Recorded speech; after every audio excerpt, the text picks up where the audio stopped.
Hi good evening. അപ്പോൾ എന്തൊക്കെയുണ്ട് വിശേഷങ്ങൾ? ഇന്നത്തെ ചായക്ക് എന്തുണ്ടാക്കും എന്ന് ആലോചിച്ചുകൊണ്ടിരിക്കുകയാണോ? നമുക്ക് നമ്മുടെ വീട്ടിലെ ക്യാബേജ് ഉണ്ടെങ്കിൽ ഉടനെ ഉണ്ടാക്കാൻ പറ്റുന്ന റെസിപ്പിയാണിത്, നമ്മുടെ ക്യാബേജ് വട. അപ്പോൾ ക്യാബേജ് വട ഇതുപോലെ ഉണ്ടാക്കി നോക്കിയിട്ടില്ലെങ്കിൽ ഉറപ്പായിട്ടും ട്രൈ ചെയ്ത് നോക്കിക്കോളൂ. നല്ല കറമുറ കുറയ്ക്കാൻ പറ്റുന്നൊരു സ്നാക്കാണ്. അപ്പോൾ നമ്മുടെ ക്യാബേജ് വട എങ്ങനെയാണ് തയ്യാറാക്കുന്നതെന്ന് നോക്കാം. നമുക്ക് നമ്മുടെ ഇൻഗ്രീഡിയൻസ് നോക്കാം. നമ്മളിപ്പോൾ ഒരു ക്യാബേജിൻ്റെ പകുതി ഇതുപോലെ ചെറുതായിട്ട് കട്ട് ചെയ്തെടുത്തിട്ടുണ്ട്. തീരെ ചെറുതായിട്ടല്ല, കുറച്ച് വലുപ്പത്തിൽ കട്ട് ചെയ്തെടുത്തിട്ടുണ്ട്. അതിലേക്കായിട്ട് ഒരു സവോള ചെറുതായിട്ട് കട്ട് ചെയ്തെടുത്തിട്ടുണ്ട്. പിന്നെ ഒരു പീസ് ഇഞ്ചി ചോപ്പ് ചെയ്തെടുത്തിട്ടുണ്ട്. 2 പച്ചമുളക് കട്ട് ചെയ്തെടുത്തിട്ടുണ്ട്. 2 തണ്ട് കറിവേപ്പില എടുത്തിട്ടുണ്ട്. 1 കപ്പ് നമ്മുടെ മൈദപ്പൊടി എടുത്തിട്ടുണ്ട്. 1/4 കപ്പ് കടലമാവ് എടുത്തിട്ടുണ്ട്. 2 ടേബിൾ സ്പൂൺ അരിപ്പൊടി എടുത്തിട്ടുണ്ട്. അരിപ്പൊടി ഓപ്ഷണലാണ് കേട്ടോ. നമുക്കൊരു ക്രിസ്പിനെസ് കിട്ടണം എന്നുണ്ടെങ്കിൽ മാത്രം അരിപ്പൊടി എടുത്താൽ മതി. ബാക്കിയുള്ള ഇൻഗ്രീഡിയൻസ് ആണ് നമുക്ക് മെയിനായിട്ട് വേണ്ടത്. അപ്പോൾ ആദ്യം നമുക്കൊരു വലിയ ബൗളിലേക്ക് ഈ നമ്മൾ മുറിച്ച് വെച്ചിരിക്കുന്ന ക്യാബേജ് മാറ്റാം. ക്യാബേജ് ഞാൻ കഴുകിയിട്ടാണ് മുറിച്ച് വെച്ചത്. അതിനുശേഷം വീണ്ടും 2 പ്രാവശ്യം കഴുകി ഒരു അരിപ്പയിൽ സ്ട്രെയിൻ ചെയ്യാൻ വെച്ചിരിക്കുകയായിരുന്നു.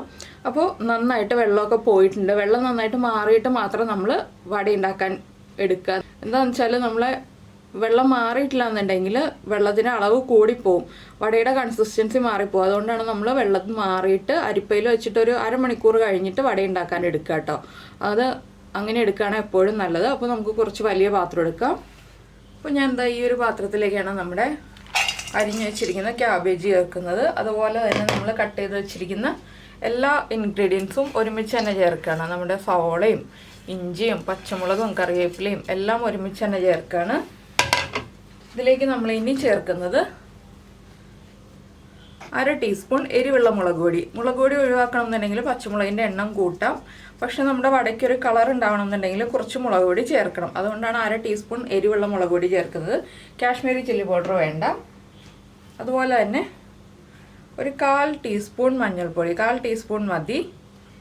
ഈ വടയ്ക്ക് ആവശ്യമായിട്ടുള്ള ഉപ്പ്, നമുക്ക് ഉപ്പ് മിക്സ് ചെയ്ത് കഴിഞ്ഞിട്ട് വീണ്ടും ആവശ്യമാണെങ്കിൽ ചേർത്ത് കൊടുക്കാം. ഇപ്പോൾ കുറച്ച് ഉപ്പേ ചേർക്കുന്നുള്ളൂ. പിന്നെ ചേർക്കുന്നത് ഒരു 2 പിഞ്ച് നമ്മുടെ ബേക്കിംഗ് സോഡയാണ്. ബേക്കിംഗ് പൗഡറല്ല, ബേക്കിംഗ് സോഡയാണ്. ഇതും ഓപ്ഷണലാണ്, നിങ്ങൾക്ക് താല്പര്യമില്ലെങ്കിലും ഒഴിവാക്കാം കേട്ടോ.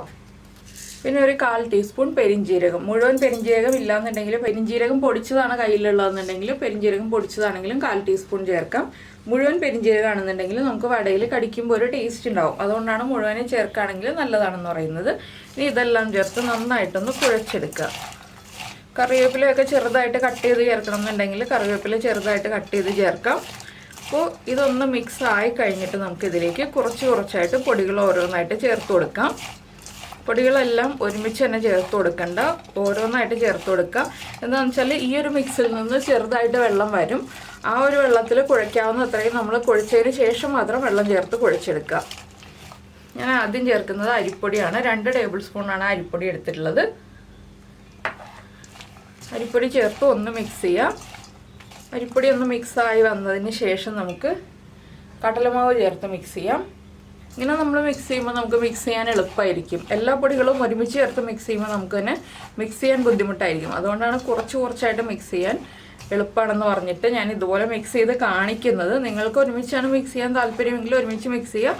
അപ്പോൾ പൊടികൾ ചേർത്ത് മിക്സ് ചെയ്യുമ്പോൾ കുറച്ച് ബുദ്ധിമുട്ടായിട്ട് തോന്നാം. അതുകൊണ്ട് കുറച്ചായിട്ട് വെള്ളം തളിച്ചും കൂടി മിക്സ് ചെയ്ത് കൊടുക്കാം കേട്ടോ. ഇനി നമുക്കിതിലേക്ക് മൈദപ്പൊടി കുറച്ചായിട്ട് ചേർത്ത് കൊടുക്കാം. ഇതാകുമ്പോൾ നമ്മൾ ചേർക്കുന്ന വെള്ളത്തിൻ്റെ അളവ് ഒട്ടും കൂടിപ്പോയില്ല. ഇപ്പോൾ തന്നെ കണ്ടോ, വെള്ളത്തിൻ്റെ അളവ് കുറഞ്ഞു നമ്മുടെ വെജിറ്റബിൾസിലുള്ളത്. ഇനി നമുക്ക് കുറച്ചായിട്ട് വെള്ളം തളിച്ചു കൊടുക്കേണ്ടി വരും. കുറച്ച് വെള്ളം തളിച്ചു കൊടുക്കുക. അതിനുശേഷം വീണ്ടും മിക്സ് ചെയ്തെടുക്കുക. വീണ്ടും നമുക്ക് പൊടി ചേർത്ത് മിക്സ് ചെയ്യാം. പൊടി ചേർത്ത് മിക്സ് ചെയ്യുമ്പോൾ നമ്മൾ ആദ്യം മിക്സ് ചെയ്തെടുത്തതുപോലെ തന്നെ വരും. അതിനുശേഷം വീണ്ടും വെള്ളം തളിച്ചു കൊടുക്കണം. വെള്ളം ഒഴിച്ച് മിക്സ് ചെയ്യരുത്, വെള്ളം തളിച്ച് തന്നെ മിക്സ് ചെയ്യാം കേട്ടോ.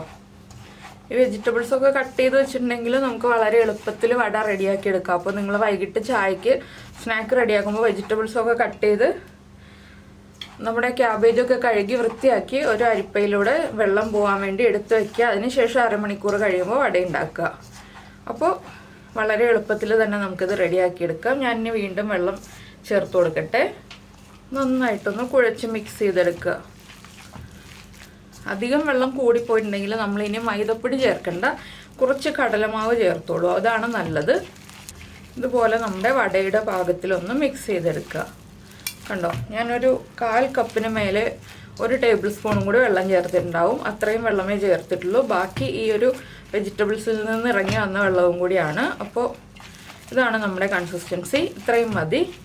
ഇനി ഇതൊരു 10 മിനിറ്റ് റെസ്റ്റ് ചെയ്യാൻ വയ്ക്കാം. അതിനുശേഷം നമുക്ക് വടയാക്കിയെടുക്കാം. അപ്പോൾ നമ്മൾ ഇതുപോലെ എടുക്കുമ്പോൾ ചെറിയൊരു അളവിൽ ഇങ്ങനെ ഉരുട്ടിയെടുക്കാൻ പറ്റുന്ന പാകമായിരിക്കണം.